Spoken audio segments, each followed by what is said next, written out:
আগেকার যুগের একটি রেসিপি আজকে শেয়ার করলাম। আগে ফ্রিজ ছিল না, তখন মানুষের নিজের ভালোবাসার মানুষের জন্য এভাবেই মাংস সংরক্ষণ করে রাখতো। তা আজকে সেই রকম একটা রেসিপি নিয়ে আসলাম, মাংসের আচার। তার সঙ্গেই থাকবেন। আসসালামু আলাইকুম, আমি পিরিজপুর থেকে নাজমা বলছি। নর্মাল কুকে সবাইকে স্বাগতম। আশা করি সবাই ভালো আছেন, আমিও আল্লাহর রহমত আপনাদের দোয়ায় ভালো আছি।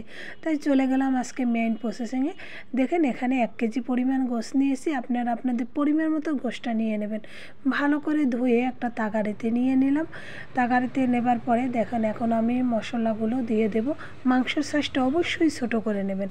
এবার মরিচের গুঁড়া দিলাম আমি আমার পরিমাণ মতো 2 চামচ মরিচের গুঁড়া, আধা চামচ হলুদের গুঁড়া, আর ধনিয়ার গুঁড়া, জিরার গুঁড়া, গরম মশলা গুঁড়া আমি একসাথে সব কিছু দিয়ে নেব।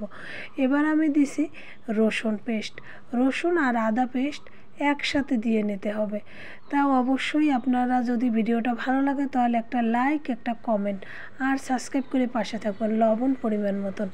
আর যদি বেশি ভালো লাগে ফ্রেন্ডের মাধ্যমে শেয়ার করতে পারেন। এখানে সরিষার তেল নেওয়া হয়েছে, এখানে সয়াবিন তেলটা নেওয়া যাবে না, যেহেতু এটা আচার আর সংরক্ষণ করতে হলে অবশ্যই সরিষার তেলটাই ব্যবহার করতে হবে।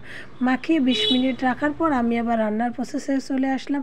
এখানে হালকা আঁচ দিয়ে মানে সামান্য আঁচে রান্না করতে হবে, এখানে বেশি আঁচ দেওয়া সম্ভব না। দেখেন অল্প আগুনের হিটে রান্না করতে এরকম কিন্তু পানি একটা বের হয়ে গেছে। এখানে কিন্তু কোনো পানি অ্যাড করা হয় নাই, এখানে কোনো একটু স্কিপও করা হয় নাই।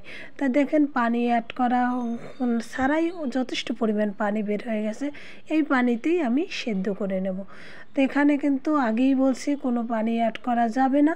তা দেখেন মাংসটা কত সুন্দরভাবে সেদ্ধ হয়ে গেছে, অনেকটাই দেখতে কিন্তু পানিটা কিন্তু টেনে গেছে, পানিটা নাই, তেল তেল ভাবটা বোঝা যাচ্ছে।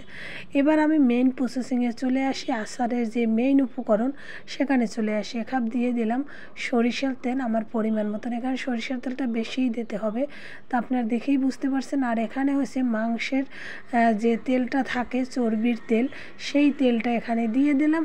চর্বির তেল যদি না থাকে তাহলে অবশ্যই সরিষার তেলটা বেশি দেবেন। এখানে পাঁচফোড়ন ছাড়া তো আচার হয়ই না। আর এখানে দেওয়া হচ্ছে রসুন কুচি আর পাঁচফোড়ন এখানে কিন্তু যথেষ্ট পরিমাণ দরকার। আর শুকনো মরিচ, এগুলো ছাড়া তো আমরা জানি যে আচার কিছুতেই সম্ভব না। তা আমরা এগুলো দিয়ে ভালো করে কিন্তু করে নেব, কষিয়ে নেব। তা যখন লালচা ভাব হয়ে গেলে এবার কিন্তু মাংসগুলো আমরা দিয়ে দিচ্ছি। মাংসগুলো দেবার পরে একটু ভালো করে নাড়তে হবে। আর জাল কিন্তু মিডিয়াম হাই হিটই রাখতে হবে, এখানে বেশি জাল দেওয়া সম্ভব না। কারণ বেশি জাল যদি আপনারা দিয়ে থাকেন তাহলে কিন্তু মাংসটা পুড়ে যাবে, নষ্ট হয়ে যাবে। আচার কিন্তু আমরা যেভাবে তৈরি করি সেভাবেই এটা তৈরি করতে হবে, যথেষ্ট পরিমাণ খেয়াল দিতে হবে। আর এখান থেকে যাওয়া যাবে না। তারপরে আমরা মাংসটা কিন্তু ভালো করে আস্তে আস্তে আস্তে আস্তে কিন্তু কালারটা চেঞ্জ করে ফেলবো। এখানে রসুন কুচিটা কিন্তু আমি কিন্তু হালকা করে ভেজেছিলাম, বেশি ভাজা হয় নাই, কারণ মাংসটা তো পোড়া পোড়া করে ভাজতে হবে। দেখেন তেল কিন্তু বের হয়ে গেছে আচারের মতন, কিন্তু এখন বোঝা যাচ্ছে যে আচারের যে একটা ভাব, তেলটা উপরে উঠে গেছে আর মাংসটা আচারের মতনই হয়ে গেছে। তা বুঝতে হবে যে এখন হয়ে গেছে। তো এখানে পাঁচফোড়ন গুঁড়ো তেলে গুঁড়ো করে নেওয়া, এখানে আপনার পাঁচফোড়ন গুঁড়োটা অবশ্যই দেবেন। আচারে পাঁচফোড়ন না দিলে তো হয়ই না, আর খেতেও ভালো লাগবে না। আপনি এভাবে কিন্তু সংরক্ষণ করতে পারেন। আর এভাবে যদি আপনারা ভাত বা খিচুড়ির সাথে খেতেই এটা বেশি ভালো লাগে। তো এভাবে আপনারা খেতে পারেন, আর যখন ইচ্ছে তখনই বের করে খেতে পারেন। আর এরকম করে আপনারা যদি সংরক্ষণ করে রাখেন প্রায় 2 থেকে 3 মাসে কিন্তু ফ্রিজ ছাড়াই কিন্তু সংরক্ষণ করা যায়। মাঝে মাঝে একটু যদি রোদ্রে দেওয়া হয় তাহলে কিন্তু এই জিনিসটা ভালোই থাকে, পারফেক্ট থাকে।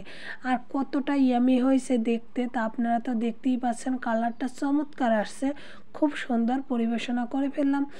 তা আপনাদের যদি ভালো লাগে ভিডিওটা অবশ্যই ফ্রেন্ডের মাধ্যমে শেয়ার করবেন। আর এখনও লাইক না দিলে একটা লাইক দিয়ে দেবেন। এখন আমি ভেঙে দেখাচ্ছি মাংসটা কতটা সফট হয়েছে। দেখেন মাংসটা কিন্তু কতটা সফট হয়েছে, আর দেখলেই খেতে ইচ্ছে করবে।